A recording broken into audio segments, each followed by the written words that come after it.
Hi, it's Mark from TrainingSpark. In this video, we're looking at LearnDash Hub. Now, if you install version 4.3.0.2 of LearnDash, what you will probably find is that you have this new menu item here called LearnDash Hub. And what's happened behind the scenes is that it's actually installed a separate plugin here called LearnDash Hub, which we will have available here. And it says here it allows you to connect your license and handles all updates related to the LearnDash family of products. So if we choose it, what we will find is that we have all the plugins we have installed here and all the ones that we could potentially install listed below it, as well as a quick and easy means of updating those or deactivating them.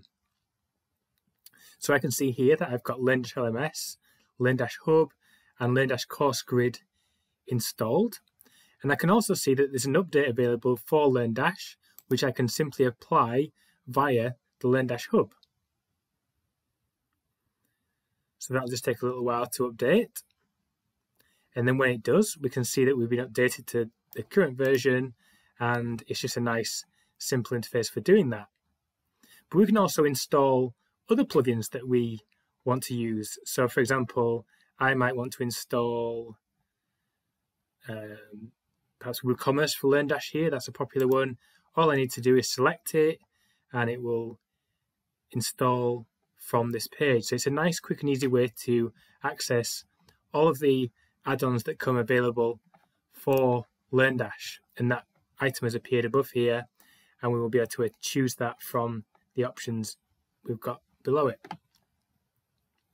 So it's a nice feature, and you can also find links to third-party plugins, but what this will do is take you off to LearnDash's own website here. Actually, no, it'll take you to the plugins page, but filtered by ones that are tagged LearnDash. So if you like having LearnDash Hub there, then that's fine. You can keep that on there. If you didn't want that to appear for any reason, what you can do is head to plugins and then simply deactivate or fully delete LearnDash Hub here, and what you'll find is that that then no longer appears and you're back to where you were with your original single LearnDash LMS item here in the menu. So we hope you found this useful, and if you did, please give the video a like, and if you'd like to see more like this, please subscribe to the TrainingSpark YouTube channel.